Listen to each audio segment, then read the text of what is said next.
Hello everyone, CL career academy के online platform पर आप सभी का स्वागत करता हूं। सीएल एकेडमी के इस मंच पर आज हम आपके लिए लाए हैं नीट पीवाईक्यूज। फिजिक्स में हम नीट में जितने भी प्रीवियसली क्वेश्चन पूछे गए हैं उनमें से मोस्ट इम्पोर्टेंट क्वेश्चंस को सेलेक्ट करके हम उनका सॉल्यूशन आपके लिए लेकर आए हैं। और इन क्वेश्चंस को जब आप सॉल्व कर लेंगे तो आपको डेफिनेटली एग्ज़ाम रिलेवेंस समझ में आएगा और आपके लिए जो आपका कंसेप्ट है वो और ज़्यादा स्ट्रॉन्ग हो जाएगा। इसी विजन को हम ध्यान में रखकर आपके लिए हर एक चैप्टर का सॉल्यूशन लेकर आएंगे। ठीक है, इन चैप्टर्स के सॉल्यूशन आपको यूट्यूब पर अवेलेबल होंगे फ्री ऑफ कॉस्ट। ठीक है, आप लोग यदि इन क्वेश्चंस को अप्लाई करेंगे, यदि इनको आप सॉल्व करेंगे तो डेफिनेटली आपको बेनिफिट मिलेगा। जैसा आपको पता है बच्चों, अभी आप बोर्ड एग्जाम के लिए प्रिपेयर कर रहे हैं, लेकिन 5 मई को 5th ऑफ मई को आपका नीट का एग्ज़ाम होने वाला है, नीट 2024। ठीक है, तो उसके लिए आपको डेफिनेटली तैयारी करनी है। उस तैयारी में हम टीचर्स लोग आपके लिए क्या वैल्यू ऐड कर सकते हैं, तो वो वैल्यू ही हम लोग नीट पीवाईक्यू के फॉर्म में आपको दे रहे हैं। ठीक है, हम चैप्टर्स से स्टार्ट करेंगे, यूनिट एंड डायमेंशन से, और उसके बाद हम सभी चैप्टर्स को सॉल्व करते चलेंगे और हम फाइनली एंड करेंगे सेमीकंडक्टर पर। तो आज का हमारा चैप्टर है यूनिट, डायमेंशन एंड मेजरमेंट। ठीक है, तो स्टार्ट करते हैं आज के फर्स्ट क्वेश्चन से। आई होप आप हमारे विजन के साथ जुड़ेंगे। आप लोग पेन पेपर लेकर साथ में बैठिए और जिस क्वेश्चन में जो एक्स्ट्रा या इंपॉर्टेंट पॉइंट मिलता है शॉर्ट नोट्स बनाते चलिएगा। ठीक है, तो स्टार्ट करते हैं आज के फर्स्ट क्वेश्चन से। क्या गिवन है देखिएगा। See the unit of thermal conductivity. Thermal conductivity का हमसे यूनिट पूछा है। फॉर्मूला हमारे पास क्या होता है थर्मल कंडक्टिविटी का, तो Q by T heat transfer rate का फॉर्मूला होता है K thermal conductivity into area into temperature gradient delta T upon delta X। हमसे K का यूनिट पूछा है, तो Q अपॉन T यानी कि एनर्जी बाय टाइम, तो ये हो जाएगा वॉट। ठीक है, एनर्जी बाय टाइम यानी कि power watt, equals to K। Area के लिए हम लिखेंगे मीटर स्क्वायर, टेम्परेचर है ऊपर तो ये लिखेंगे केल्विन, और divide by delta x distance है मीटर, मीटर से मीटर कैंसिल हो जाएगा। के का जो यूनिट बनेगा वो आएगा हमारे पास watt divide by metre into kelvin, और you can write watt metre inverse kelvin inverse. ठीक है, तो ये हमारा करेक्ट आंसर है। ऑप्शन मैच कर सकते हैं, watt metre inverse kelvin inverse, तो करेक्ट आंसर हो जाएगा ऑप्शन सी। ठीक है, नेक्स्ट क्वेश्चन देखते हैं। देखिए क्या गिवन है। The damping force on an oscillator is directly proportional to the velocity. The unit of constant of proportionality are. तो देखिए हमारे पास डैम्पिंग फोर्स के लिए रिलेशन गिवन है। Damping force is directly proportional to the velocity. Okay, F directly proportional to V let's say, and proportionality constant हम ले आते हैं लेट्स से के, तो F equals to K V. Okay, K is equals to F upon V. Force के लिए हम Newton और velocity के लिए लिखते हैं मीटर पर सेकंड। ओके, मीटर पर सेकंड। अभी जो आंसर है हमारा वो न्यूटन के फॉर्म में नहीं है, केजी मीटर सेकंड के फॉर्म में है, तो न्यूटन को भी हम कन्वर्ट कर लेते हैं।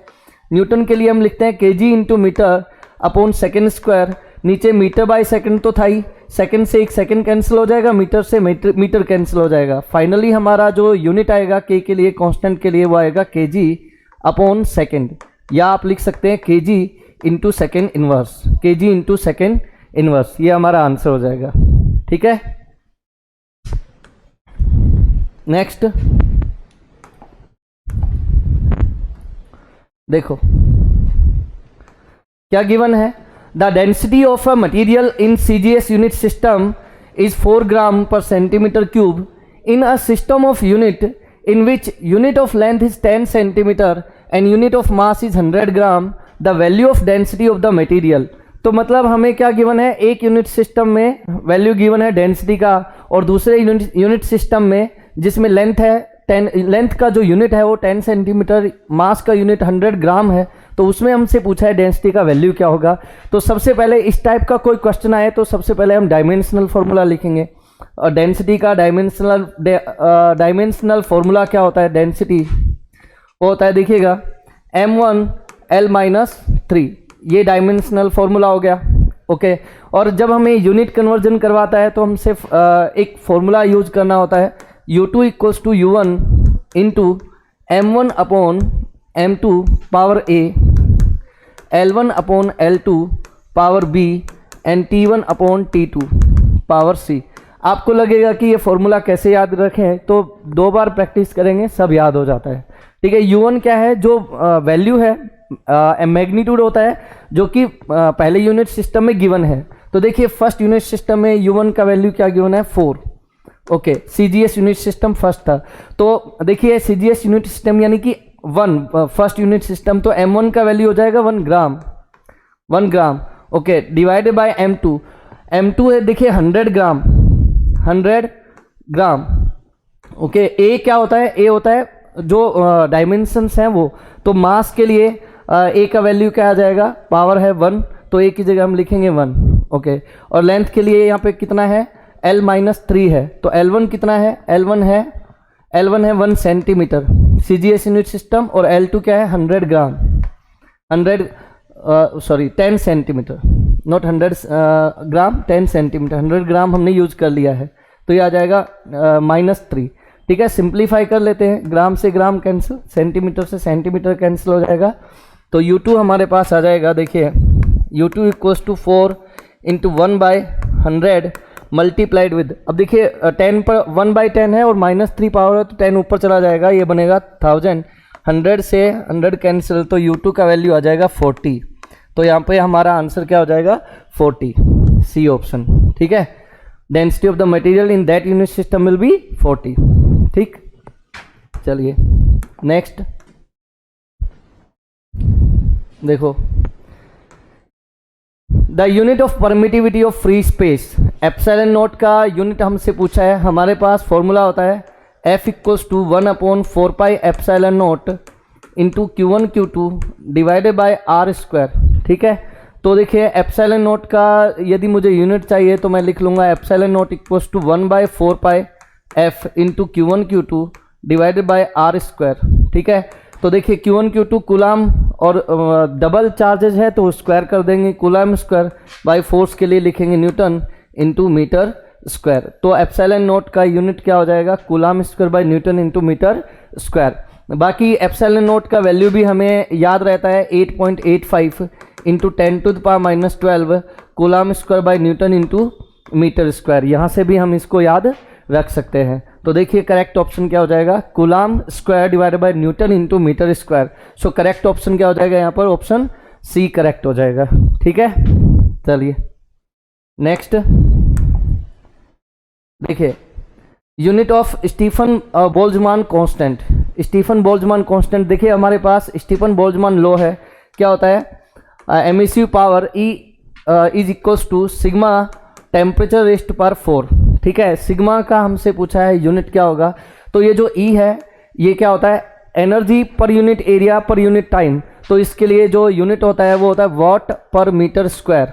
ठीक है, और टेम्परेचर T रेस्ट पर 4 E के नीचे जाएगा तो सिग्मा का यूनिट हमें मिलेगा क्या, वो मिलेगा watt by metre square into kelvin raised to power 4। तो ये हमारा जो आंसर है वो क्या आ जाएगा, कौन सा ऑप्शन करेक्ट होगा, watt by metre square kelvin raised to power 4। तो देखिए watt by metre square kelvin raised to power 4, तो ऑप्शन ए करेक्ट ऑप्शन हो जाएगा। ठीक है, नेक्स्ट देखिए क्या गिवन है, in a particular system the unit of length mass and time are chosen to be 10 centimetre 10 gram and 0.1 second respectively. The unit of force in this system will be equivalent to. तो देखिए हमें क्या given है, हमें given है force. Force का हम सबसे पहले लिखेंगे डायमेंशनल फॉर्मूला। तो फोर्स का डायमेंशनल फॉर्मूला क्या आ जाएगा हमारे पास, m1 L1 T-2। ठीक है, यहाँ से हम डायमेंशंस लिख लेंगे, a का वैल्यू 1, b का वैल्यू 1 और c का वैल्यू क्या आ गया यहाँ पर -2। ठीक, अच्छा आगे क्या है, अब देखिए हमसे पूछा है कि दूसरा कोई यूनिट सिस्टम है जिसमें लेंथ का यूनिट है 10 सेंटीमीटर, मास के लिए 10 ग्राम और टाइम के लिए 0.1 सेकेंड। पूछा क्या है, unit of force in this system will be equivalent to. तो देखो हम लिखते हैं m1 क्या है, m1 है 1 kg। 1 kg को हम क्या लिख सकते हैं 1000 ग्राम। ठीक है। और M2 का वैल्यू क्या होगा, तो M2 देखिए 10 ग्राम है, 10 ग्राम, ठीक है। ऐसे ही L1 का वैल्यू क्या है, L1 का वैल्यू है कितना, L1 हो जाएगा देखिए कितना है 1 मीटर, 1 मीटर को हम क्या लिख सकते हैं 100 सेंटीमीटर। और L2 कितना अपना 10 सेंटीमीटर, 10 सेंटीमीटर, ठीक है। और ऐसे ही T1 का वैल्यू क्या है, देखिए T1 है 1 सेकेंड, और T2 का वैल्यू क्या आएगा, T2 आएगा 0.1 सेकेंड। हमें फॉर्मूला फिर से वही यूज करना है, तो देखिए U2 equals to U1 into M1 upon M2 power A, L1 upon L2 power B and T1 upon T2 power C।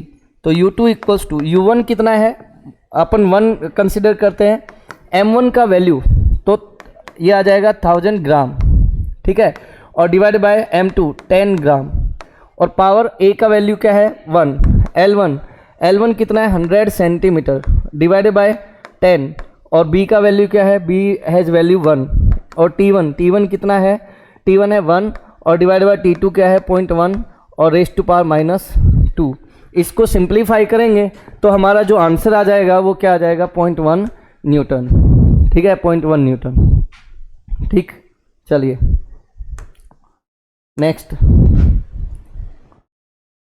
पूछा क्या है, मैच लिस्ट 1 विद लिस्ट 2। तो लिस्ट 1 क्या है, ग्रेविटेशनल कांस्टेंट, हमें क्या गिवन है, एक कॉलम में अपने को क्वांटिटीज गिवन है और दूसरे कॉलम में डायमेंशनल फॉर्मूलाज गिवन है, हमें क्या करना है, मैच करना है। तो अपने को डायमेंशनल फॉर्मूला पता होना चाहिए। तो देखिए सबसे पहले ग्रेविटेशनल कांस्टेंट, तो ग्रेविटेशनल कांस्टेंट का डायमेंशनल फॉर्मूला क्या होता है, G is equals two dimensional formula M-1 L3T-2। तो देखिए G के साथ में मैच करते हैं, और ये मैच हो रहा है कॉलम 2 में सेकेंड ऑप्शन मैच हो रहा है G के साथ, M-1 L3T-2। Gravitational potential energy, energy के लिए क्या हम लिखते हैं यूनिट, क्योंकि एनर्जी कोई भी एनर्जी हो M1 L2T-2 ही होगा, डायमेंशनल फॉर्मूला M1 L2T-2। तो यहाँ पे आ जाएगा एनर्जी के लिए ऑप्शन 4। पोटेंशियल क्या होता है, पोटेंशियल होता है energy by mass, energy by mass, तो M1 L2T-2 divide by mass M1 से M1 कट जाएगा, M0 L2T-2। तो देखिए ऑप्शन 1 मैच करता है पोटेंशियल के साथ, तो फाइनली डी ऑप्शन मैच करेगा ऑप्शन 3 के साथ। करेक्ट ऑप्शन देख लेते हैं, देखिए A मैच कर रहा है 2 से, A मैच कर रहा है 2 से, ये तो सब में ही कॉमन है, बस एक C को छोड़ दो, C यहाँ से एलिमिनेट हो गया। B को देख लेते हैं, B मैच कर रहा है 4 के साथ में, B मैच कर रहा है 4, यानी A और B में से दोनों ठीक है, D यहाँ पे एलिमिनेट हो गया। फिर हम देखते हैं C, पोटेंशियल मैच करता है 1 के साथ में, तो A ऑप्शन करेक्ट हो जाएगा यहाँ पर, A ऑप्शन, ठीक है। चलिए नेक्स्ट देखो क्या गिवन है क्वेश्चन में, if force F, acceleration A and time T are chosen as the fundamental physical quantities, find the dimensions of energy. देखो जब इस टाइप का क्वेश्चन पूछा जाए तो जिनको फंडामेंटल क्वांटिटी लिया गया है उनको हम इंडिपेंडेंट वेरिएबल कंसिडर कर देंगे, और जिसका पूछा है उसको डिपेंडेंट वेरिएबल कंसिडर करेंगे, और फिर हम वो जो मेथड यूज करते हैं फॉर्मूला डिराइव करने का वो यूज करेंगे। मतलब कि हम लिखेंगे, क्योंकि एनर्जी का डायमेंशन पूछा है तो हम लिखेंगे energy directly proportional to force, acceleration and time. लेकिन इनके डायमेंशन हमें नहीं पता है, मतलब कि हमें इनके पावर्स नहीं पता, तो हम कंसिडर कर लेंगे let's say x y and z, x y z, ठीक है। यहाँ से हम लिखेंगे E is equals to K F x A y and T z. ये जो K होता है ये कैसा कांस्टेंट होता है, डायमेंशन लेस कांस्टेंट होता है, ठीक है। तो हम अब क्या करेंगे, नेक्स्ट स्टेप में डायमेंशंस पुट करेंगे। यहाँ पर E एनर्जी है, एनर्जी के लिए हम लिखते हैं M1 L2T-2 equals to K, dimensionless constant है उसकी जगह 1 पुट करेंगे। F फोर्स है, फोर्स के लिए होता है M1 L1T-2, तो X पावर है तो ये आ जाएगा MX LX और T-2X, ठीक है। A एक्सेलरेशन है, एक्सेलरेशन के लिए L1T-2 लिखते हैं, तो LY एंड T-2I, ठीक है। और T टाइम है, टाइम के लिए हम लिखेंगे यहाँ पे 1 पावर आएगी तो 1 को Z से मल्टीप्लाई करेंगे, TZ बन जाएगा। सॉल्व कर लेते हैं, M पर पावर आएगी X, L पर पावर आएगी X plus Y, x plus y और टी पर पावर आएगा -2x -2y N plus Z. तो यहाँ से ये LHS में आएगा m1 L2 t -2। तो देखिए हम डायमेंशनल होमोजेनिटी यूज करेंगे। ओके, LHS के डायमेंशंस RHS के डायमेंशंस के इक्वल होंगे। तो यहाँ से m को यदि मैं लेता हूँ तो देखिए m में राइट हैंड साइड में पावर कितना है x और लेफ्ट हैंड साइड में पावर कितना है 1। तो यहाँ से x का वैल्यू डायरेक्टली हमें मिल गया 1। इसी तरह से हम देखेंगे L की पावर देखते हैं। तो इधर में ये है RHS में x प्लस वाई और LHS में है 2। तो देखिए x का वैल्यू यदि 1 रखता हूँ तो y का वैल्यू हमें क्या मिल जाएगा 1, क्योंकि 2 में से 1 जाएगा 1 बचेगा। ठीक है, इसी तरह से t के पावर को भी हम देख लेते हैं। t पर पावर है -2 और इधर है -2x -2y plus z equals to -2। Solve कर लेते हैं। x का वैल्यू 1 रखेंगे तो -2 और y का वैल्यू भी 1 रखेंगे -2 n plus z equals to -2। तो ये देखिए 2 से 1 2 कैंसिल हो जाएगा, जेड का वैल्यू आ जाएगा 2। तो हमारा जो फाइनल आंसर बनेगा वो इस तरह से बनेगा कि E is equals to f raise to power x का वैल्यू 1 आया तो f raise to power 1 and y का वैल्यू भी 1 आया है तो a पर पावर आ जाएगा 1 तो f इंटू a और z का वैल्यू 2 है तो t रेज टू पावर 2। ये हमारा आंसर हो जाएगा, ये करेक्ट आंसर होगा। तो यहाँ पर आप देख सकते हैं कि बी ऑप्शन करेक्ट हो जाएगा। ठीक है, नेक्स्ट देखिए नेक्स्ट क्वेश्चन सी क्या गिवन है क्वेश्चन में।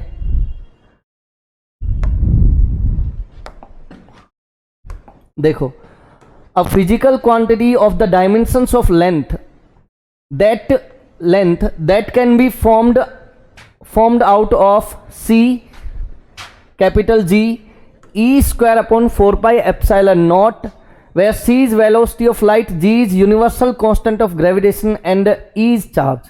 मतलब हमसे जो अभी हमने क्वेश्चन किया वैसा ही क्वेश्चन है। ठीक है, लेकिन इस क्वेश्चन में क्योंकि ये जो डेटा है C G E रेस्ट पर 2 divide by 4 pi epsilon not, ये थोड़े से अनट्रेडिशनल डेटा है तो इनको हमें क्या करना चाहिए, ऑप्शन से सॉल्व कर लेना चाहिए। ठीक है, उससे भी हम करेंगे तो भी अपना आंसर आ जाएगा। देखिए आप पाएंगे कि हर एक ऑप्शन में जी के साथ में e square by 4 pi epsilon nought multiply हो ही रहा है। ठीक है, बस यहाँ पर सी का थोड़ा सा देखना है अपने को केवल। ठीक है, तो हम क्या कर लेते हैं, जी का और e square by 4 pi epsilon not का डायमेंशनल फॉर्मूला लिखेंगे और उसे मल्टीप्लाई कर लेते हैं, फिर आगे देखेंगे आगे क्या हो सकता है। तो अब देखिए जी के लिए हम डायमेंशनल फॉर्मूला क्या लिखते हैं, m-1 L3 T-2। ओके, और e square by 4 pi epsilon nought. तो देखिए हमें कूलम्ब्स लॉ पता है, F equals to K Q1 Q2 by R square. ठीक है, तो क्या लिखते हैं हम लोग कूलम्ब्स लॉ, मैं आपको बताना चाहूँगा। F equals to 1 by 4 pi epsilon naught, जो K लिखते हैं उसकी जगह 1 बाई 4 पाई एप्सिलॉन नॉट लिखते हैं। Q1 Q2 यानी चार्जेज ऑफ 2 चार्जेज, तो यहाँ पर इलेक्ट्रॉन है मान लो, तो यहाँ पर आ जाएगा Q1 Q2 की जगह E square and divided by R square. तो हमारे पास जो क्वेश्चन में गिवन है वेरिएबल वो है e square by 4 pi epsilon nought. तो e square by 4 pi epsilon nought किसके बराबर होगा, e square by 4 pi epsilon nought equal होगा एफ इंटू आर स्क्वायर। तो इसका डायमेंशनल फॉर्मूला क्या बनेगा, m1 L3 T-2। क्यों, क्योंकि आर स्क्वायर है, ठीक है ना, तो L2 और फोर्स के लिए होता है m1 L1 T-2। तो L1 से L2 मल्टीप्लाई करेंगे तो L पर पावर आ जाएगी 3, बेस सेम होता है तो पावर ऐड हो जाती है। ठीक है, तो e square by 4 pi epsilon nought, अभी मैंने क्या कहा था कि इनको मल्टीप्लाई कर लेते हैं क्योंकि हर एक ऑप्शन में ही मल्टीप्लाई हो रहा है। तो G into e square by 4 pi epsilon nought, इसका डायमेंशनल फॉर्मूला क्या आएगा वो देख लेते हैं। वो आएगा m-1 L3 T-2 multiplied with m1 L3 T-2। देखिए m-1 और +1 ये तो पावर बन जाएगी m पर तो 0, ठीक है, और L3 ये हो जाएगा L6 और T-4 बनेगा। तो G e raised to power 2 divide by 4 pi epsilon not का डायमेंशनल फॉर्मूला हमारे पास आ गया L3 नॉट, क्योंकि दोनों को मल्टीप्लाई करा है तो L6 T rest to power -4 बन गया। ठीक है, अभी देखिए हमें लेंथ का डायमेंशनल फॉर्मूला चाहिए। इन दोनों को मल्टीप्लाई तो किया है, लेकिन इनको साथ में सी को इस तरह से मल्टीप्लाई करेंगे कि लेंथ का डायमेंशनल फॉर्मूला मिल जाए। तो देखिए लेंथ का डायमेंशनल फॉर्मूला तब मिलेगा जब यहाँ पर क्या हो, देखिए L6 और T-4 है। तो एक काम क्या करना पड़ेगा, देखो यदि मैं C मल्टीप्लाई करता हूँ तो ये बनेगा L1 T-1 और L6 T-4, उससे L नहीं मिलेगा अपने को, ठीक है। तो ऑप्शन 1 को देख लेते हैं, पहले ए ऑप्शन को देख लेते हैं। तो 1/c² into GE² divide by 4πε0, ठीक है। इसको चेक कर लेते हैं। तो देखिए GE² 4πε0 का डायमेंशनल फॉर्मूला हमने निकाल लिया है, L6 T-4। हमें बस 1/c² का डायमेंशनल फॉर्मूला पुट करना है यहाँ पर, ओके। और देखिए यहाँ पे 1/2 पावर भी है इधर। तो 1/c क्या है, स्पीड ऑफ लाइट है। स्पीड ऑफ लाइट यानी स्पीड है। स्पीड का डायमेंशनल फॉर्मूला क्या होता है, L1 T-1 और स्क्वायर है तो ये बनेगा L2 T-2, ठीक है। और मल्टीप्लाइड विद GE² 4πε0 का डायमेंशनल फॉर्मूला है L6 और T-4, और देखिए उस पर पावर कितना है, 1/2 और भी पावर है। तो देखिए इसको सिंप्लीफाई करेंगे तो देखिए L6 और उस पर पावर 1/2 है, तो 6 से 2 कट होगा, तो यहाँ पर L पर पावर बचेगा 3, L3 और -4 डिवाइड बाय 2, तो ये बचेगा -2 divide by L2 T-2। T-2 से T-2 कटेगा, L2 से L3 कटेगा, तो ये आएगा L1। तो यानी कि हमारा first option A option he correct हो जाएगा, ठीक है। ए ऑप्शन ही करेक्ट हो जाएगा। या फिर आप इस तरह से भी कर सकते थे, क्या आप लिखते length proportional to C⁻A G⁻B and E² 4πε0 C, और फिर इसको सॉल्व करके जैसा अभी हमने पिछले क्वेश्चन में किया वैसे कर सकते हो। बाकी हम इसको ऑप्शन से करेंगे तो ज़्यादा बेटर रहेगा, जल्दी से हो जाएगा, ठीक है। चलिए, और आपको मैं बता देना चाहता हूं कि ये जो क्वेश्चन है ये ट्रेडिशनली पूछा गया है और वास्तव में यूनिट डायमेंशंस में से एक अच्छा क्वेश्चन है जो आपके एग्जाम में बन सकता है, ठीक। चलो नेक्स्ट क्वेश्चन देखिए। देखो अगेन वैसा ही कुछ क्वेश्चन है जो अभी हमने सॉल्व किया। गिवन क्या है, Planck's constant H, speed of light in vacuum C and Newton's gravitational constant capital G are 3 fundamental constants, which of the following combination of these has the dimensions of length। तो देखिए अब देखो आप जैसे पिछले वाले क्वेश्चन में तो क्या सेम चीजें मल्टीप्लाई हो रही थी हर एक ऑप्शन में, तो वहां ऑप्शन से जाना बेटर था। लेकिन यहां पर देखेंगे H के साथ फर्स्ट ऑप्शन में G मल्टीप्लाई हो रहा है, फिर H के साथ C है, GC, और वो मतलब अनकन्वीनियंट हो जाएगा ऑप्शन से जाना। तो यहाँ पे हम अपने ट्रेडिशनल अप्रोच यूज करेंगे और किस तरह से सॉल्व करेंगे देखिएगा। यहाँ पर हम लिखेंगे, क्योंकि हमसे पूछा है डायमेंशन ऑफ लेंथ, तो length proportional to Planck's constant H and C, speed of light in vacuum C, gravitational constant capital G। पता नहीं हमारे फॉर्मूला में इनके पावर्स क्या है, तो हम पावर एज्यूम कर लेते हैं, लेट्स से X, Y एंड Z, ठीक है। और हम यहाँ पर लिख लेते हैं L = HX CY and GZ। जो डायमेंशन लेस कॉन्स्टेंट है उसकी जगह हम 1 कंसिडर कर लेते हैं लेट्स से। अब हम नेक्स्ट स्टेप में क्या करते हैं, हम इनके डायमेंशनल फॉर्मूला पुट करते हैं। तो देखिए L के लिए हम लिखेंगे L1, लेकिन मास के लिए क्या होगा, मास पर पावर जाएगा 0, और टाइम के लिए क्या होगा, टाइम पर भी पावर क्या जाएगा 0, ठीक है। अब हम इधर क्या करेंगे, H प्लांक्स कॉन्स्टेंट है। देखिए डायमेंशनल फॉर्मूला, डायमेंशनल एनालिसिस, ठीक है। डायमेंशनल एनालिसिस का क्वेश्चन यदि आप करना चाहते हैं तो कुछ डायमेंशनल फॉर्मूला आपको डेफिनेटली याद होना चाहिए। कुछ फॉर्मूला याद होना चाहिए, कुछ डायमेंशनल फॉर्मूला याद होना चाहिए। फॉर्मूला से डायमेंशनल इक्वेशन बनाई जा सकती है, ठीक है। तो देखिए H क्या होता है, प्लांक्स कांस्टेंट, और प्लांक्स कांस्टेंट हमारे पास एक फॉर्मूला है, फोटोन की एनर्जी होती है E = hν। तो यहाँ से H = क्या आ जाएगा, E/μ। E क्या है, एनर्जी, m1 L2 T-2, और न्यू क्या होता है, फ्रीक्वेंसी। फ्रीक्वेंसी के लिए T-1 होता है, T-1 ऊपर जाएगा तो T1 बनेगा, T-2 और T1, तो T-1 बचेगा। यानी कि हम लिखेंगे H के लिए डायमेंशनल फॉर्मूला, तो यह आएगा m1 L2 और T-1, और देखिए x पावर हमने एज्यूम करी है, x मैंने पुट कर दिया। ऐसे C क्या है, स्पीड ऑफ लाइट है, वो तो स्पीड है। स्पीड का डायमेंशनल फॉर्मूला क्या होता है, L1 T-1, और पावर क्या जाएगी y। G यूनिवर्सल कांस्टेंट है, उस ग्रेविटेशनल कांस्टेंट है, उसका डायमेंशनल फॉर्मूला हमें पता है m-1 L3 and t-2 power z। ठीक है, इसको फर्दर सिंप्लीफाई कर लेते हैं तो m पर पावर क्या जाएगी, देखिए x और माइनस z, m पर पावर गई x माइनस z, l पर पावर क्या जाएगा 2x plus y N plus 3z। ठीक है, और t पर पावर क्या जाएगा, t पर पावर जाएगा -x minus y and -2z।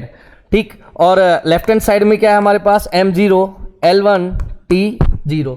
अभी हमें क्या करना है नेक्स्ट, अब हमें करना है डायमेंशनल होमोजेनिटी यूज करेंगे, LHS RHS के जो वेरिएबल्स हैं उनके पावर्स को इक्वेट करेंगे। तो देखिए m की पावर LHS में 0 है और RHS में है x माइनस z, तो x minus z equals to 0, तो x इक्वल्स टू z। हमें फर्स्ट इक्वेशन ये मिल गया x इक्वल्स टू z। ठीक है, ऐसे l की पावर देख लेते हैं। l की पावर देखिए LHS में है 1 और RHS में है 2x plus y plus 3z, तो 2x plus y plus 3z and equals to 1। जो x है उसकी जगह भी z लिख सकते हैं, तो देखिए ये हो जाएगा 2z plus y plus 3z equals to 1, और इसको सिंप्लीफाई करेंगे 3 into 5z plus y equals to 1। ठीक है, अब इसी तरह से टाइम का भी हम देख लेते हैं। पावर्स क्या है, LHS में 0 है और RHS में क्या है -x minus y minus 3z equals to 0, तो x minus y and x minus x minus y minus 3z equals to 0। तो यहाँ से हमारे पास क्या आ जाएगा, देखिए x की जगह भी मैं z पुट कर लेता हूँ, minus z minus y and minus 3z equals to 0, तो ये हो जाएगा 4z। ठीक है, 4z, तो y इक्वल्स टू क्या आ जाएगा 4z माइनस 4z आ जाएगा। ठीक है, तो हमारे पास एक इक्वेशन आ गया x इक्वल्स टू z, एक इक्वेशन आ गया y equals to minus 4z। तो ये जो y equals to minus 4z है इसकी वैल्यू हम इक्वेशन 1 में पुट कर लेते हैं। तो यहाँ से वैल्यू पुट करेंगे तो ये आएगा, देखिए 5z minus 4z equals to 1, तो यहाँ से 5z माइनस 4z ये बचेगा z, तो z इक्वल्स टू क्या आ गया हमारे पास 1, z की वैल्यू क्या आ गई 1। ठीक है, z आ गया हमारे पास 1। इसी तरह से हम देखेंगे, इसी तरह से हम देखते हैं x और y का वैल्यू क्या है। तो क्योंकि z का वैल्यू 1 है और x और z इक्वल है, तो x का वैल्यू भी क्या आ गया हमारे पास 1। अब बस हमें y का वैल्यू देखना है, तो y is equals to what -4z, z का वैल्यू क्या निकाला हमने 1, तो यहाँ से y इक्वल्स टू क्या आ गया -4। तो ये वाली वैल्यू हम प्लेस करेंगे तो हमें हमारा आंसर मिल जाएगा। और हमारा आंसर जहाँ तक मुझे याद है, सॉल्यूशन आप करिएगा इसका फर्दर, इसका करेक्ट आंसर जो है ना ये आ जाएगा option A, √hg 1 second √hg upon c⁻3/2। इसको एक बार आप लोग करेक्ट करके देखना है, अप्रोच बिल्कुल यही रहेगी। ठीक है, चलिए एक बार अपन भी देख लेते हैं। देखिए लेंथ के लिए लिखा है m0 L1 t0, h के लिए लिखा m1 L2 t-1 रेस्ट पर x L1 t-1 y m-1 L3 t-2 into z। Solve किया, m पर पावर आया x और इधर है माइनस z, तो x माइनस z, l पर पावर आया 2x n plus y n plus 3z। ठीक है, और t पर पावर देखिएगा -x minus y n minus 2z, बिल्कुल करेक्ट है। x minus z equals to 0, तो x इक्वल्स टू क्या आ गया z। ठीक है, फिर हम l के पावर को देख लेते, 2x plus y plus 3z, 2x plus y plus 3z equals to 1। तो हम क्या लिखेंगे, x की जगह भी मैंने z ही लिख लिया क्योंकि हमने अभी पाया x इक्वल्स टू z, तो 2z plus y plus 3z equals to 1। तो ये आ गया 5z plus y equals to 1।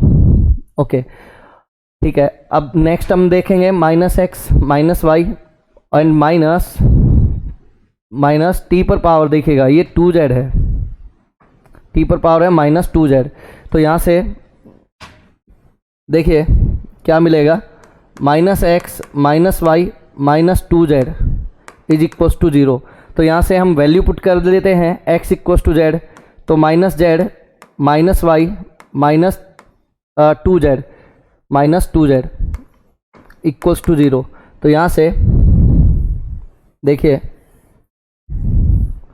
y equals to आ गया -3z, ठीक है। ये y का वैल्यू हम इक्वेशन 1 में पुट कर लेते हैं, तो ये आएगा 5z minus 3z equals to 1, तो ये आएगा 2z इक्वल्स टू 1। तो z की वैल्यू आ गई 1/2 एंड x की वैल्यू भी क्या आ गई 1/2। थोड़ा करेक्शन है, z की वैल्यू 1/2 और x की वैल्यू भी 1/2। ये दोनों वैल्यूज हम इक्वेशन कहाँ पे पुट कर लेते हैं, इक्वेशन 1 में पुट कर लेते हैं। तो 5 z की वैल्यू 1/2 रख रहा हूँ प्लस y इक्वल्स टू 1, तो ये आएगा y इक्वल्स टू 1 माइनस 5/2। 5/2 को यदि 1 में से माइनस करेंगे तो -3/2 बचेगा। अब देखिएगा, अब बिल्कुल करेक्ट है। तो L इक्वल्स टू आ जाएगा हमारे पास h, x का वैल्यू 1/2, h 1/2 और z का वैल्यू भी 1/2, तो z 1/2 और y का वैल्यू हमारे पास आया -3/2। तो अब देखिए करेक्ट आंसर बिल्कुल मैच हो रहा है ऑप्शन 1 के साथ में, ठीक है। ऑप्शन 1 करेक्ट है, ठीक है।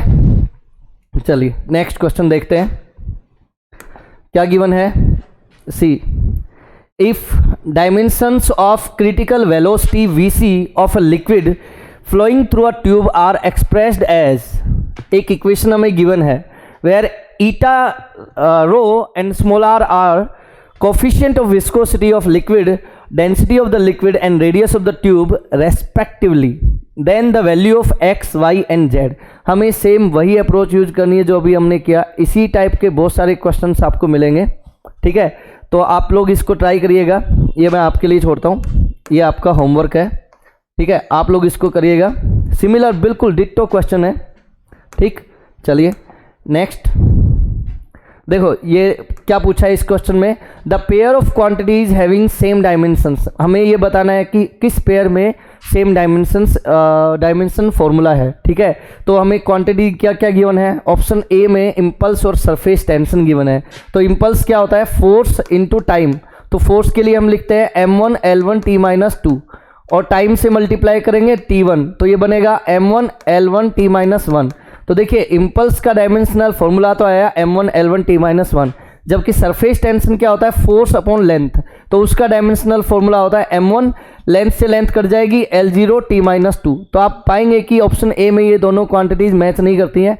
क्यों? क्योंकि इम्पल्स का डायमेंशनल फॉर्मूला क्या है, m1 L1 t-1, जबकि सरफेस टेंशन का डायमेंशनल फॉर्मूला क्या है, m1 L0 t-2। Not matching, option A incorrect है। एंगुलर मोमेंटम एंड वर्क, देखिए वैसे भी आप याद रखिएगा कि वर्क का डायमेंशनल फॉर्मूला क्या होता है, m1 L2 t-2, जबकि एंगुलर मोमेंटम का फॉर्मूला क्या होता है, linear momentum into distance. Linear momentum का डायमेंशनल फॉर्मूला होता है m1 L1 t-1 into r के लिए लिखते हैं L1, तो ये बनेगा m1 L2 t-1 सॉरी। तो देखिए फोर्स, ये जो हमारा वर्क है, वर्क के लिए तो होता है m1 L2 t-2, जबकि एंगुलर मोमेंटम के लिए t-2 नहीं होता, t-1 होता है। तो बी ऑप्शन भी मैच नहीं करता है क्योंकि इन दोनों का भी डायमेंशनल फॉर्मूला सेम नहीं है। थर्ड ऑप्शन को देखते हैं, C option, work and torque. Work के लिए होता है m1 L2 t-2, ठीक है। और टॉर्क क्या होता है, force into distance, force into perpendicular distance, F into R. तो फोर्स के लिए हम लिखेंगे m1 L1 t-2 और r के लिए लिखेंगे L1, तो बनेगा m1 L2 t-2। आप पाएंगे कि फोर्स का भी और टॉर्क का भी डायमेंशनल फॉर्मूला क्या है, सेम है। और हमसे यही पूछा था कि किस पेयर में dimensional formula of the quantities same है, तो यहाँ पे ऑप्शन सी करेक्ट हो जाएगा, वर्क एंड टॉर्क, ठीक है। ऑप्शन डी को भी चेक कर लो, यंग्स मॉडुलस है, यंग्स मॉडुलस का डायमेंशनल फॉर्मूला वही होता है जो प्रेशर का होता है, m1 L-1 t-2, जबकि एनर्जी का क्या होगा, एनर्जी वर्क ही है, ठीक है ना, वर्क का m1 L2 t-2, तो ये यहाँ पर भी मैच नहीं करेगा। तो डी ऑप्शन भी क्या हो जाएगा, यहाँ पर इनकरेक्ट हो जाएगा, सी करेक्ट है, यही हमारा सही आंसर है। नेक्स्ट क्वेश्चन को देखते हैं डियर, देखिए बिल्कुल बेसिक क्वेश्चन है। The dimensions of 1/2 epsilon naught E square where epsilon naught is permittivity of free space and capital E is the electric field. हमसे पूछा है ये जो क्वांटिटी है 1/2 epsilon naught E square, 1/2 epsilon naught E square. Dear students, यदि आप याद रखते हैं इस फॉर्मूला को, तो ये फॉर्मूला क्या रिप्रेजेंट करता है, ये रिप्रेजेंट करता है electric energy density stored bye an electric field.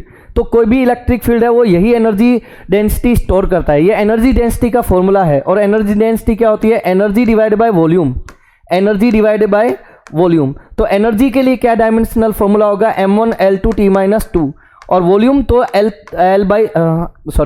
Rays to power 3, L2 से L3 को कट करेंगे, ये बनेगा m1 L-1 T-2। यानी एनर्जी डेंसिटी का डायमेंशनल फॉर्मूला प्रेशर के डायमेंशनल फॉर्मूला के इक्वल होता है। तो यहाँ पे करेक्ट ऑप्शन क्या आ जाएगा? m1 L-1 T-2। Correct option क्या है?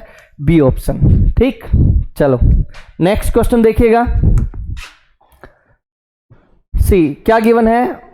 Which two of the following 5 physical parameter have the same dimensions. जो अभी हमने जस्ट सेकेंड लास्ट जो क्वेश्चन हमने किया था वो क्वेश्चन में सिमिलर था बिल्कुल, कि हमसे ये पूछा था कि पेयर में किन किन की फिजिकल किन किन के डायमेंशनल फॉर्मूला सेम है। तो देखिए which two of following 5 physical parameters have the same dimensions. इन 5 में से किन 2 का डायमेंशनल फॉर्मूला सेम है? तो याद रखिएगा, एनर्जी डेंसिटी का डायमेंशनल फॉर्मूला क्या होता है? m1 L-1 T-2। अच्छा, यंग्स मॉडुलस का डायमेंशनल फॉर्मूला क्या होता है? m1 L-1 T-2। तो इन दोनों का करेक्ट है 14 बिल्कुल सही 14। डाइलेक्ट्रिक कांस्टेंट और refractive index dimension less quantity होती है। मैग्नेटिक फील्ड का डायमेंशनल फॉर्मूला होता है m1 L0 T-2a-1। ठीक है, तो ये यहाँ पर करेक्ट ऑप्शन क्या हो जाएगा? सी ऑप्शन 1 और 4। ठीक है, इन दोनों क्वांटिटीज का डायमेंशनल इक्वेशन सेम है। ठीक, चलो नेक्स्ट क्वेश्चन देखते हैं। नेक्स्ट देखिएगा क्या गिवन है? velocity v of a particle at time t is given by v equals to at plus b upon t plus c, where a, b and c are constants. The dimensions by a, b and c are respectively. मतलब हमें एक equation given है velocity का और उसमें हमें कुछ variable given है, अननोन वेरिएबल, उनका हमें डायमेंशनल फॉर्मूला हमसे पूछा है। तो आपको इसके लिए 2 कंसेप्ट याद रखने होंगे। पहला कंसेप्ट यही है कि एडिशन और सब्ट्रैक्शन सिमिलर क्वांटिटीज का ही होता है, फर्स्ट तो यही है। दूसरा, राइट हैंड साइड और लेफ्ट हैंड साइड के डायमेंशन सेम होती हैं। फर्स्ट आपको याद रखना है एडिशन सब्ट्रैक्शन सिमिलर क्वांटिटीज का होता है, और दूसरा LHS और RHS के डायमेंशन इक्वल होते हैं। तो देखिए हमें इक्वेशन क्या गिवन है? v equals to AT plus b upon t plus c। तो देखो LHS में वेलोसिटी है, वेलोसिटी का डायमेंशनल फॉर्मूला क्या होता है? L1 T-1। देखिए किसी भी इक्वेशन में हर एक टर्म का वही डायमेंशनल फॉर्मूला होगा जो LHS में गिवन क्वांटिटी का होता है। तो वेलोसिटी का क्या है? L1 T-1। तो जो फर्स्ट टर्म है AT, उसका डायमेंशनल फॉर्मूला भी यही होगा AT। तो A तो अननोन है, T टाइम है, तो T1, और इसको सिंप्लीफाई करेंगे तो A का डायमेंशनल फॉर्मूला आएगा L1 T-2। चलो एक तो हमें मिला। दूसरा आप देखिएगा T प्लस सेकेंड टर्म को यदि हम देखते हैं तो B divide by T plus C है, तो T और C का ऐड हो रहा है। तो मैंने बोला कि सिमिलर क्वांटिटीज ऐड होती हैं, तो T प्लस C है, तो T टाइम है तो C भी क्या होगा? फिर टाइम होगा। तो C का डायमेंशनल फॉर्मूला भी डायरेक्ट हमें मिल गया, क्या? T1, simple. ओके, अब B का हम देख लेते हैं। B upon T plus C है, तो देखिएगा लेफ्ट हैंड साइड में वेलोसिटी था तो L1 T-1। Okay, B unknown है, और देखिए T प्लस C, जब 2 सिमिलर क्वांटिटीज को जब हम ऐड करते हैं तो जो रिजल्ट मिलता है उसका डायमेंशनल फॉर्मूला भी वही होगा जो एडिंग क्वांटिटीज का होता है। तो यहाँ पे T प्लस C का जो डायमेंशनल फॉर्मूला है वही उनके रिजल्टेंट का भी होगा। तो B और T प्लस C का भी क्या हो जाएगा? T1 ही बनेगा। ठीक है, B by T1 equals to L1 T-1। तो B का डायमेंशनल फॉर्मूला क्या बनेगा? L1 T-1 into T1। तो T-1 T1 कैंसिल हो जाएगा और B का डायमेंशनल फॉर्मूला क्या आएगा? L1 L रेस्ट पर 1। तो आप देख सकते हैं A के लिए लिखेंगे L1 T-2, B के लिए लिखेंगे L1 और C के लिए लिखेंगे T1। तो करेक्ट ऑप्शन क्या हो जाएगा? ये देखिए L1 T-2 LT, ये देखो A ऑप्शन ही करेक्ट हो गया और बाकी देखने नहीं पड़े। L T-2 L and T, because 1 को पावर के फॉर्म में ना लिखें, केवल बस L और T ही लिखा है इन्होंने। ठीक है, तो A ऑप्शन करेक्ट हो जाएगा। नेक्स्ट क्वेश्चन देखते हैं क्या गिवन है। प्लांक्स कांस्टेंट हैज डायमेंशंस, बिल्कुल भी नहीं लिखेंगे, आप लोग खुद देखिएगा प्लांक्स कांस्टेंट का डायमेंशंस कितना होता है और वो किस क्वांटिटी के इक्वल होता है। तो याद रखना, मैं बता देता हूँ, प्लांक्स कांस्टेंट का डायमेंशनल फॉर्मूला वही होता है जो एंगुलर मोमेंटम का होता है। तो प्लांक्स कांस्टेंट का dimensional formula B option correct हो जाएगा यार, बता ही दिया मैंने। नेक्स्ट देखो, dimensional formula for magnetic flux. Magnetic flux क्या होता है? मैग्नेटिक फ्लक्स होता है मैग्नेटिक फील्ड इनटू एरिया। तो मैग्नेटिक फील्ड के लिए डायमेंशनल फॉर्मूला होता है, देखो मैग्नेटिक फील्ड क्या होता है? Magnetic force divided by pole strength. Pole strength का डायमेंशनल फॉर्मूला हम लिख सकते हैं। देखिए फोर्स के लिए हम लिखेंगे m1 L1 T-2 और पोल स्ट्रेंथ के लिए लिखेंगे L1 A1। सॉल्व करते हैं तो m1 L0 T-2 और A-1, ये मैग्नेटिक फील्ड के लिए हो गया डायमेंशनल फॉर्मूला। तो लिखेंगे m1 L0 T-2 A-1 और एरिया के लिए लिखेंगे तो L2। तो हमारे पास मैग्नेटिक फ्लक्स का डायमेंशनल फॉर्मूला क्या आ जाएगा? L2 T-2 A-1, m1 L2 T-2 A-1, m1 L2 T-2 A-1, option A correct हो जाएगा। फिर से नेक्स्ट क्वेश्चन पर चलते हैं, आई होप ये समझ में आ गया होगा। सी क्या पूछा है? Which of the following will have the dimensions of time. देखिए ये एक ट्रेडिशनल क्वेश्चन है, जनरली हमें पता होना चाहिए इसके बारे में, ठीक है। देखिए क्या पूछा है, इनमें से किस क्वांटिटी का डायमेंशन टाइम के डायमेंशन के इक्वल है। तो देखो L क्या होता है? इंडक्टेंस होता है। L का फॉर्मूला हम कहाँ से लिख सकते हैं? EMF divide by rate of change of current. Rate of change of current, देखिए ये हम कहाँ से लिखते हैं? सेल्फ इंडक्शन से हम लिखते हैं। L equals to self inductance equals to induced EMF divided by DI upon DT। चल ठीक है, इसको अपन ये भी लिख सकते हैं। E क्या है यहाँ पर? वोल्टेज है, वोल्टेज। तो हम यहाँ पर लिख सकते हैं वोल्ट और DT ऊपर जाएगा तो time, volt into time and divide by DI यानी करंट, तो एम्पियर। तो volt into time by ampere. तो L का जो यूनिट है volt by ampere into time है। चल ठीक है, फिर हमारे पास एक क्वांटिटी C। कैपेसिटेंस का फॉर्मूला क्या होता है? Charge upon potential, charge upon potential, charge upon voltage. Charge क्या होता है? Current into time divided by voltage. तो करंट के लिए हम क्या लिखते हैं? Ampere. T into time, T क्या है? टाइम है, V क्या है यहाँ पर? वोल्ट है। चल ठीक है, C का भी हमें मिल गया कैपेसिटेंस। और R क्या होता है? रेजिस्टेंस। रेजिस्टेंस के लिए हम फॉर्मूला क्या लिखते हैं? V upon I। V क्या है यहाँ पर? वोल्ट है और I क्या है यहाँ पर? एम्पियर है। हमें ये देखना है कि किस क्वांटिटी के लिए डायमेंशंस टाइम के बनेंगे। यहाँ पे प्रोडक्ट से इनका कॉम्बिनेशन करा गया है। तो आप देखिए L और C को यदि हम मल्टीप्लाई करते हैं ना तो एम्पियर से एम्पियर कट जाएगा LC। तो देखो volt by ampere into time, ठीक है, multiplied with ampere by volt into time. तो देखो एम्पियर से एम्पियर कट जाएगा, वोल्ट से वोल्ट कट जाएगा, लेकिन LC का जो डायमेंशनल फॉर्मूला बनेगा वो टाइम स्क्वायर बनेगा, जबकि हमें केवल LC गिवन है। यदि रूट LC गिवन होता तब वो टाइम का डायमेंशन बनता। चल ठीक है, LC तो नहीं हो सकता, करेक्ट ऑप्शन LC तो नहीं हो सकता। नेक्स्ट देख लेते हैं, बी ऑप्शन देख लेते हैं, R अपॉन L। तो देखिए R क्या है? रेजिस्टेंस है। Volt upon ampere multiplied with L divide है, तो हम इसको क्या कर लेंगे? इन्वर्स कर लेंगे। L के लिए हमने क्या लिखा? L के लिए लिखा volt into time by ampere. तो देखिए एम्पियर ऊपर divide by volt into time, A से कटेगा, V से भी कटेगा, लेकिन R अपॉन L का जो डायमेंशनल फॉर्मूला बनेगा वो T-1 बनेगा बेटा।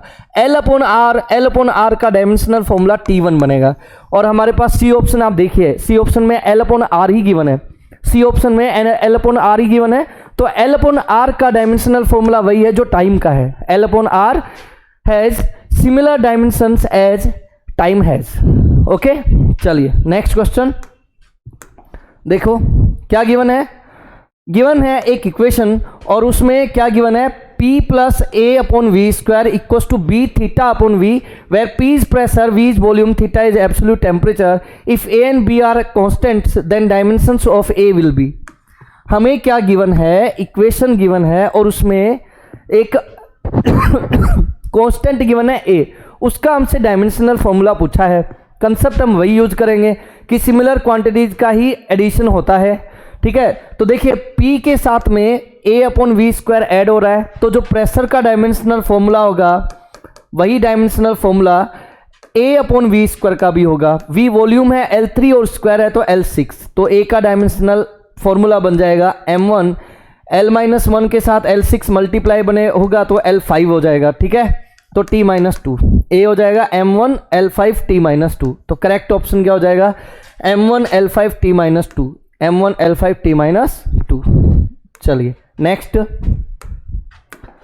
नेक्स्ट देखिएगा, which of the following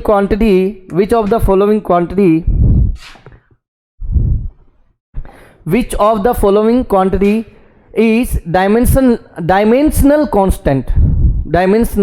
constant. हमसे ये पूछा है कि इनमें से कौन सा कांस्टेंट ऐसा है जिसके पास डायमेंशंस हैं। तो आपको मैं बताना चाहूँगा कि रिफ्रैक्टिव इंडेक्स क्या होता है? Ratio of speeds. तो सिमिलर क्वांटिटीज का जो रेशियो होता है वो डायमेंशन लेस होता है। तो रिफ्रैक्टिव इंडेक्स तो नहीं है जिसके पास डायमेंशन है, इसका तो डायमेंशन फॉर्मूला 1 बनेगा। नेक्स्ट आप देखेंगे पॉइजन रेशियो में क्या होता है? पॉइजन रेशियो होता है lateral strain divide by longitudinal strain. तो स्ट्रेन बाय स्ट्रेन है, सिमिलर क्वांटिटीज का रेशियो है, तो ये भी एक डायमेंशनल कांस्टेंट नहीं है, बल्कि ये भी डायमेंशन लेस है। तो बी ऑप्शन ये भी गलत हो गया। रिलेटिव डेंसिटी क्या होती है? रिलेटिव डेंसिटी होती है density of the body divide by density of the water at 4 degree Celsius, ठीक है ना। तो रिलेटिव डेंसिटी भी डेंसिटी अपॉन डेंसिटी है, तो ये भी डायमेंशन लेस क्वांटिटी होगी, डायमेंशनल नहीं होगी। ग्रेविटेशनल कांस्टेंट हमें सबको पता है m-1 L3 T-2, इसका डायमेंशनल इक्वेशन होता है, तो ये तो डायमेंशनल कांस्टेंट है, gravitational constant m-1 L3 T-2, यही हमारा करेक्ट आंसर हो जाएगा। ऑप्शन डी करेक्ट है यहाँ पर, ठीक। नेक्स्ट क्वेश्चन देखिएगा, देखो क्या गिवन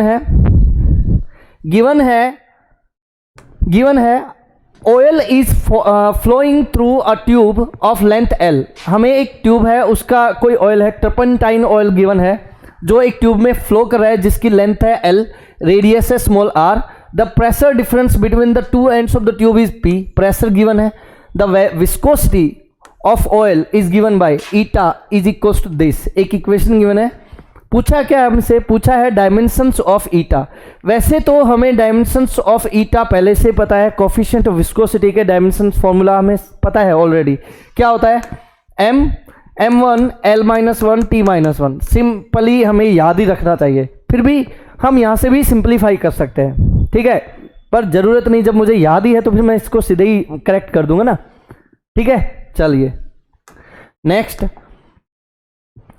देखो क्या गिवन है। The time dependence of physical quantity P is given by P equals to P naught exponential minus alpha T square, where alpha is a constant and T is the time. The constant alpha has dimensions. हमें एक equation given है, क्या equation given है? P is equals to P naught exponential minus alpha T square, यानी e raise to power minus alpha T square. हमें T time given है, P pressure given है, और पूछा है कि अल्फा का डायमेंशन क्या होगा। तो आप याद रखिएगा कि जो एक्सपोनेंशियल फंक्शन होते हैं, लॉगरिथमिक फंक्शन होते हैं, ट्रिग्नोमेट्रिक फंक्शन होते हैं, उनके साथ में जो वेरिएबल होता है वो डायमेंशन लेस होता है। तो आप देखिए E की जो पावर है वो डायमेंशन लेस होती है, तो alpha T square dimension less, तो इनको इसके इक्वल लिख दूंगा 1, तो अल्फा बनेगा 1/T स्क्वायर, यानी कि T रेज़ टू पावर -2। तो अल्फा का डायमेंशन क्या हो जाएगा? T-2। बी ऑप्शन करेक्ट हो जाएगा, ठीक है। चलिए नेक्स्ट सी देखो क्या गिवन है। क्या गिवन है 1 सेकेंड। गिवन है P रिप्रेजेंट्स रेडिएशन प्रेशर, चल P प्रेशर है, ठीक है, and C represents speed of light, C speed of light है, S represent radiation energy striking unit area per second, ठीक। The non zero integer x y z such that P raise to power x, S raise to power y, C raise to power z is dimensionless. तो या हमसे क्या बोल रखा है? P pressure है, S radiation energy per unit area per second है, और C क्या है? Speed of light. और हमसे ये बोल रहा है कि इन तीनों का यदि इस प्रकार का प्रोडक्ट हम करें तो वो डायमेंशन लेस क्वांटिटी मिलेगी। Px Sy Cz is dimension less, ठीक है, ऐसा गिवन है। और हमसे पूछा है x y और z का वैल्यू क्या होगा। तो P क्या है? प्रेशर है, प्रेशर के लिए हम लिखेंगे m1 L-1 T-2 power x, ठीक है, ओके। और S के लिए हम लिखेंगे, देखो energy per unit area per second है, तो वॉट पर मीटर स्क्वायर हम लिखेंगे इसका यूनिट। और यदि इसका डायमेंशनल फॉर्मूला लिखेंगे तो क्या आएगा? m1 L, देखिए क्योंकि ये क्या है? एनर्जी पर एनर्जी, तो m1 L2 T-2 divided by area L2 और डिवाइडेड बाय T1 टाइम। तो इसको सिंप्लीफाई करेंगे तो ये बनेगा m1 1 सेकेंड, हाँ यस ठीक है, m1 L0 t minus 1, m1 L0 t minus 1, बिल्कुल ठीक है। तो ये आ जाएगा m1 L0 t minus 1 and rest power y। चल ठीक। और c क्या है? स्पीड है, तो स्पीड के लिए हम क्या लिखेंगे? L1 t माइनस 1, ठीक है, equals to z, sorry raised power z equals to 1। अब 1 की जगह हम क्या लिख सकते हैं? 1 की जगह लिख सकते हैं m0 L0 t0। अब आप देखिएगा यहाँ से m raised power x plus y, okay, l raised power minus x और minus x and plus z, और t raised power minus 2x minus y and minus z, okay, and equals to m0 L0 t0। Dear, यदि आप यहाँ पे dimensional homogeneity use करते हैं, M L T के powers को इक्वेट करते हैं of both side, then you get x y and z. ठीक, आई होप आप लोग इसे सॉल्व करेंगे। चलिए नेक्स्ट, फिर से सिमिलर क्वेश्चन है। The frequency of vibration F, frequency given है, ठीक, mass M, okay, suspended from a spring of spring constant K, relation of the type f equals to c m raised to power x k raised to power y, where c is a dimensionless constant and the value of x and y। ये हमसे पूछा है, मतलब equation given है f equals to c m raised to power x k raised to power y, और हमसे x और y का वैल्यू पूछा है। सिमिलर क्वेश्चन है, बिल्कुल डिटो। ऐसा हम लोग ये 4th टाइम है सिमिलर क्वेश्चन कर रहे हैं, पर क्या होता है ना, आप लोग सोचेंगे सर सिमिलर क्वेश्चन क्यों रिपीट हो रहा है, तो बेटा जब हम रिपीट करते हैं तो जितनी बार रिपीट करेंगे वो चीज़ उतना ही अच्छे ढंग से हमारे मस्तिष्क में स्थापित होती चली जाएगी। ठीक है, तो रिपीट तो अच्छा ही है। खैर, फ्रीक्वेंसी के लिए हम डायमेंशनल फॉर्मूला क्या लिखेंगे? t-1। ठीक है, m पर पावर 0 आ जाएगी, l पर भी पावर 0 आएगी, c डायमेंशनलेस कांस्टेंट है, उसकी जगह 1 लिखेंगे, मास की जगह लिखेंगे m1, x पावर है तो mx, और k क्या होता है? स्प्रिंग कांस्टेंट है। स्प्रिंग कांस्टेंट क्या होता है? Force upon x, force upon distance. Force के लिए लिखते हैं m1 L1 t-2, okay, x के लिए लिखेंगे L1 से L1 कट जाएगा, तो यहाँ पर हम k के लिए लिखेंगे m, y पावर है तो my और t-2y। ठीक है, यहाँ से बनेगा हमारे पास m0 L0 t-1 equals to mx plus y and t-2y। इससे सिंप्लीफाई करेंगे, अपने को x और y का वैल्यू मिल जाएगा। चलिए नेक्स्ट देखो क्या गिवन है, देखिएगा क्या गिवन है। गिवन है according to Newton the viscous force acting between liquid layers of area A, area given है, velocity gradient delta V upon delta Z given है, फोर्स विस्कस फोर्स गिवन है F equals to minus eta A dv by D Z, where eta is constant cold.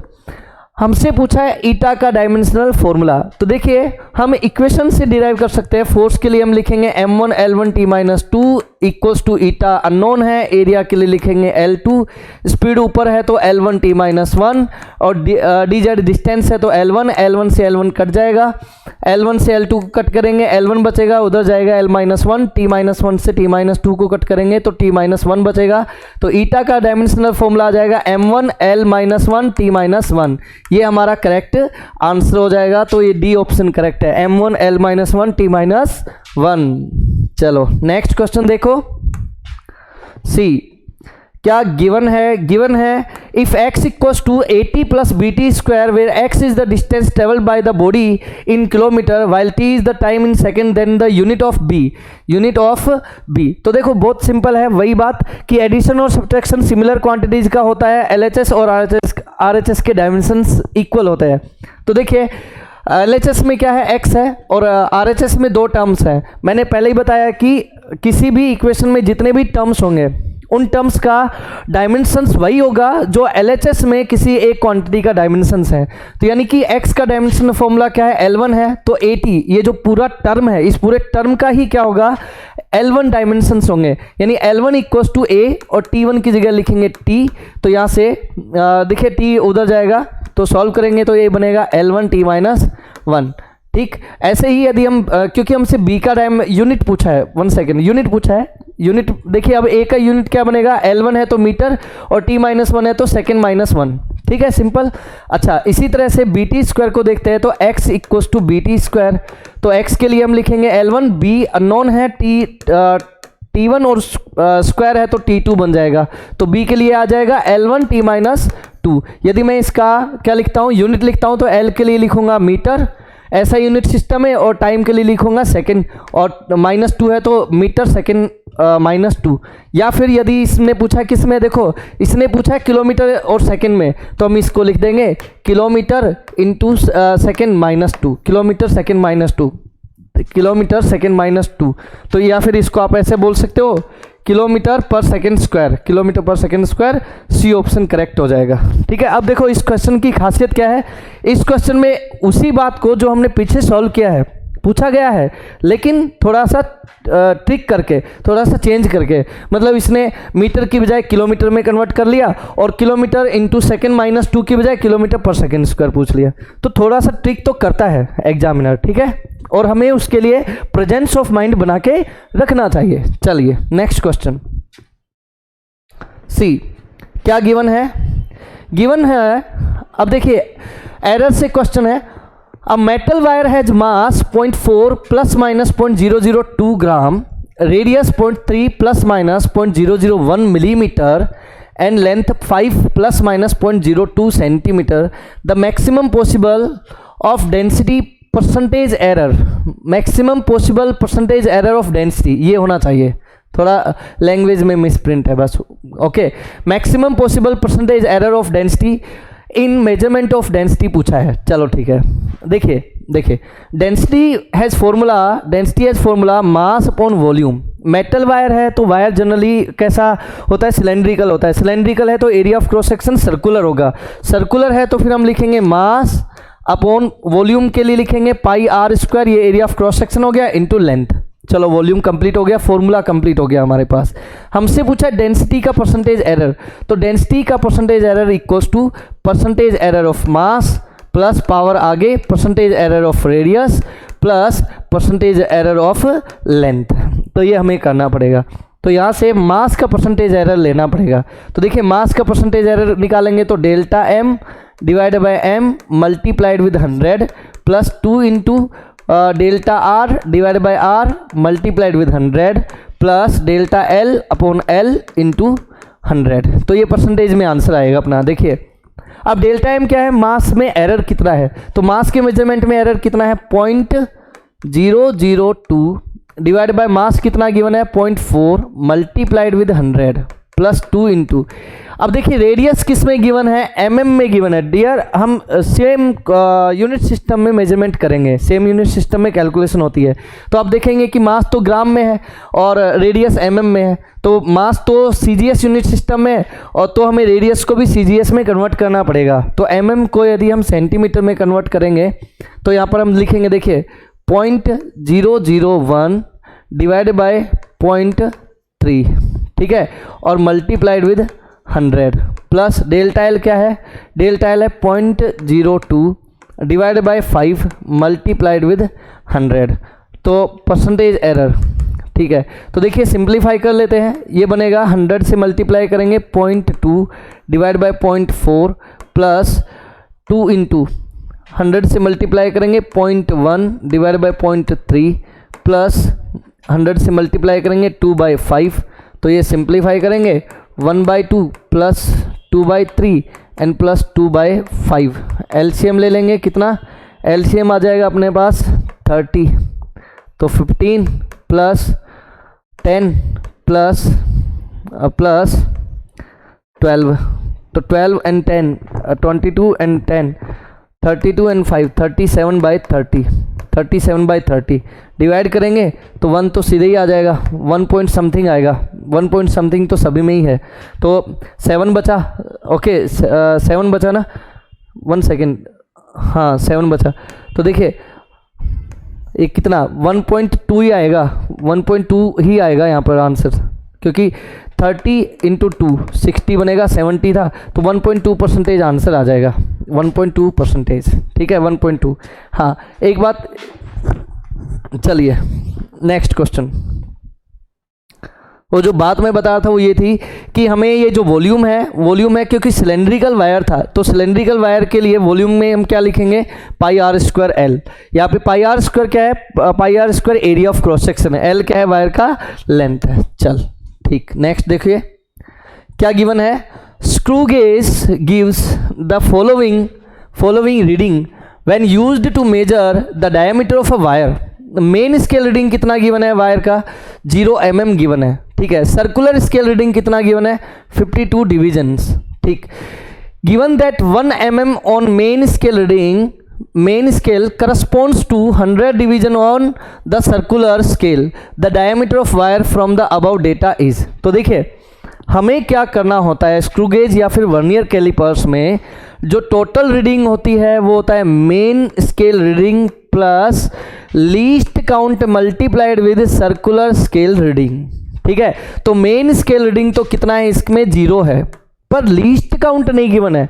Screw gauge का least count क्या होता है, screw gauge का least count होता है main scale का कितना डिस्टेंस वर्नियर स्केल या फिर सर्कुलर स्केल के कितने डिवीजन से मैच करता है। तो जो 1 mm गिवन है वो पिच गिवन है, पिच गिवन यानी कि जो हम लिखते हैं LC लिखते हैं तो वो होता है pitch divide by total number of division on circular scale. तो यहाँ पे पिच कितना गिवन है, 1 mm गिवन है, pitch divide by total number of divisions on circular scale, ठीक है। तो पिच कितना है, 1 mm है, 1 mm डिवाइड बाय डिवीजन्स कितने हैं यहाँ पर करस्पॉन्डिंग 100, तो ये आ जाएगा लिस्ट काउंट 0.01 mm, ठीक है। चलिए अब हमें क्या करना है, लिस्ट काउंट अपने को पता चल गया 0.01 है, सर्कुलर स्केल रीडिंग कितने गिवन है, 52 गिवन है, तो टोटल रीडिंग क्या आ जाएगा जो कि डायमीटर होगा वो हो जाएगा 0.52 mm, ये हमारा करेक्ट आंसर हो जाएगा 0.52 mm, ठीक है। ओके ये mm होना चाहिए बेटा, mm होना चाहिए। चलिए एक सेकेंड देखो mm होना चाहिए, पर यहाँ पे जो आंसर है वो सेंटीमीटर में है। तो देखिए 1 सेंटीमीटर इक्वल्स टू 10 mm, ठीक है। सो 1 mm इक्वल्स टू 0.1 सेंटीमीटर। तो यहाँ पर जो टोटल रीडिंग आएगी वो आएगी 0.052 सेंटीमीटर। तो डी ऑप्शन करेक्ट होगा। यहाँ पर भी देखिए एग्जामिनर ने ट्रिक करने की कोशिश करी है कि क्वेश्चन में देखिए हमने सॉल्यूशन करा mm में, यूनिट में उन्होंने ट्रिक करा, क्वेश्चन में क्या हमने सॉल्यूशन किया mm में, सारे डेटा mm के अंदर है, लेकिन जब ऑप्शन हमने देखा तो वो क्या किस में है, सेंटीमीटर्स में है। तो वो अपने को देखना पड़ेगा कि आंसर किस तरह से पूछा गया है, ठीक है ना। ऑप्शंस को भी बहुत केयरफुली अपने को जज करना पड़ेगा। चलिए नेक्स्ट क्वेश्चन देखते हैं। गिवन क्या है, time intervals measured by a clock give the following reading 1.25 second, 1.24 second, 1.27 second, 1.21 second and 1.28 second. What is the percentage relative error of the observation? देखिए इस क्वेश्चन का मैं आपको अप्रोच बता रहा हूँ, मैथमेटिक्स आपको करके देखना है। देखिए जब इस टाइप से पूछा जाए तो सबसे पहले हम क्या निकालते हैं, mean value of the measured values. Mean value हम निकालते हैं, AM निकालते हैं सबसे पहले, वो आएगा जितने भी ऑब्जर्वेशंस गिवन है A1 plus A2 plus A3 plus A4 plus A5 divide by number यानी 5। सबसे पहले हम क्या निकालते हैं, mean value. Okay mean value, average value find out करते हैं। फिर हम हर एक ऑब्जर्वेशन में जो एरर है वो फाइंड आउट करते हैं, measure value minus mean value. याद रखिएगा कि मीन वैल्यू मेजरमेंट में ट्रू वैल्यू के अप्रोक्स मानी जाती है, तो हम ऐसे लिख सकते हैं measure value minus true value. Delta A2 वो आएगा A2 minus AM and so on. इसी तरह से हम सारे निकालेंगे, डेल्टा AN यानी कि delta A5 equals to A5 minus AM। इस तरह फर्स्ट स्टेप में हमने मीन निकाला, सेकेंड स्टेप में हमने एरर फाइंड आउट कर ली सभी में, ठीक है। और थर्ड स्टेप में हम क्या करते हैं, जो हमने एरर्स निकाली हैं उनका हम मीन फाइंड आउट करते हैं। तो उसके जब हम याद रखिएगा कि जब हम एरर्स का मीन फाइंड आउट कर रहे होते हैं उस ड्यूरेशन में हमें इन एरर्स की पॉजिटिव वैल्यू ही सेलेक्ट करनी होती है। Delta A1 plus mode of delta A1 plus mode of delta A2 plus and so on divided by number 5। ठीक है, ये निकाला। फोर्थ स्टेप क्या होता है? फोर्थ स्टेप में delta A bar divided by AM multiplied with 100। जब हम इसको सॉल्व करते हैं तो हमें परसेंटेज एरर मिल जाता है। ठीक है, चलिए देखिए नेक्स्ट सी क्या गिवन है, देखना है। गिवन है देखिए गिवन क्या है क्वेश्चन में। गिवन है the main scale of a vernier callipers has n division per centimetre. n division of vernier scale coincides with n-1 divisions of main scale. The least count of the vernier callipers is. तो देखो हमें क्या given है, n divisions of vernier scale division, okay, coincides with n-1 main scale divisions. Solve कर लो। NVSD is equals to NMSD minus MSD। ठीक है, तो यहाँ से 1 VSD is equals to MSD minus 1 upon N MSD। तो ये हमारे पास 1 VSD का वैल्यू आ गया। लीस्ट काउंट क्या होता है? लीस्ट काउंट होता है 1 MSD माइनस 1 VSD। तो लीस्ट काउंट क्या होगा? 1 MSD, MSD मतलब मेन स्केल डिवीजन, VSD में vernier scale division, minus 1 scale division का वैल्यू हमने देखा अभी, minus 1 MSD and plus 1 upon N MSD। 1 MSD cancel हो जाएगा, लीस्ट काउंट बनेगा 1 अपॉन N इंटू MSD। ये लीस्ट काउंट है।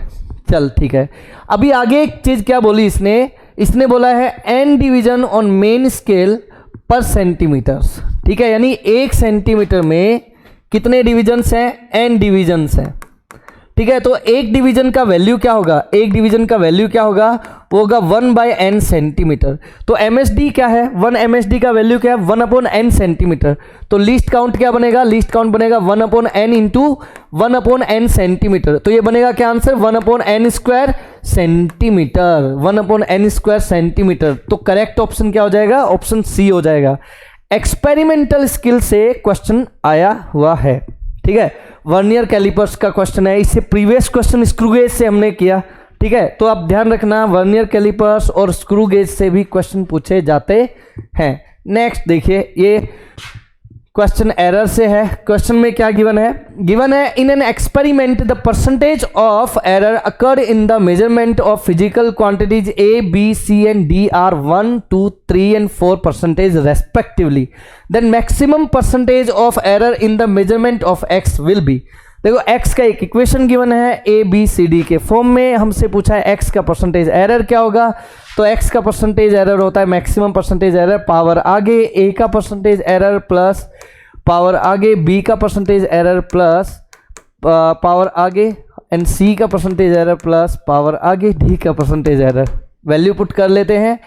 x equals to 2 into percentage error of A is 1 plus 1/2 percentage error of B 2 plus 1/3 percentage error of C 3 plus 3 percentage error of D 4। Solve करो तो x आ जाएगा 2 plus 1 plus 1 plus 12। तो 12 और 3 कितने? 3 नहीं 4, 12 और 4 कितने हो जाएंगे? 16। तो हमारा जो करेक्ट आंसर हो जाएगा वो क्या आ जाएगा? 16%, 16%। ठीक है, 16%। क्या बात है। नेक्स्ट देखिए, ओके नेक्स्ट क्वेश्चन देखना। गिवन क्या है क्वेश्चन में? सी गिवन है, 1 second, yes, a student measured the diameter of a small steel ball using a screw gauge of least count 0.001 centimeter। ठीक है, लीस्ट काउंट गिवन है LC गिवन है अपने को कितना है 0.001 सेंटीमीटर, ठीक है। The main scale reading is 5 mm, main scale reading कितना गिवन है 5 mm गिवन है, तो अपन इसको सेंटीमीटर में ही लिख लेते हैं। मेन स्केल रीडिंग कितना गिवन है, MSR गिवन है, MSR कितना है वो है 5 mm यानी कि 0.5 in centimetres. Zero of circular scale division coincides with 25 divisions above the reference line, okay. The screw gauge has a zero error -0.004 centimetre. हमें देखिए यहाँ पे नेगेटिव एरर गिवन है, नेगेटिव जीरो एरर गिवन है, तो negative zero error हमेशा add होती है, तो हमें इसको यहाँ पर टोटल रीडिंग अपने को फाइंड आउट करनी है। तो टोटल रीडिंग क्या होगी, मेन स्केल रीडिंग देखिए कितना है 0.5 प्लस लीस्ट काउंट कितना है 0.001 मल्टीप्लाइड विद 25 जो डिवीजन है सर्कुलर स्केल के, और प्लस 0.004, इसे सिंप्लीफाई करेंगे तो ये आएगा 0.5 प्लस 0.025 एंड प्लस 0.004, तो ये हमारा आंसर हो जाएगा, ओके। चलिए, तो डियर ये थे आज के सभी क्वेश्चंस। आई होप आज का सेशन आपने एंजॉय किया होगा। यूनिट्स एंड डायमेंशंस के नीट में जितने भी मोस्ट इंपॉर्टेंट PYQ थे वो सभी हमने कवर करे हैं, ठीक है। इन क्वेश्चंस को कवर करने के बाद आपको नीट के पेपर में लैग करने की ज़रूरत नहीं पड़ेगी, आपका कॉन्फिडेंस डेफिनेटली बूस्ट रहेगा, ठीक है। आई होप आपने सेशन को एंजॉय किया होगा। आप बने रहिए हमारे साथ, आपको डेफिनेटली लगातार सभी चैप्टर्स के PYQ इसी तरह से डे बाय डे आपको मिलते चले जाएंगे, ठीक है। Thank you very much.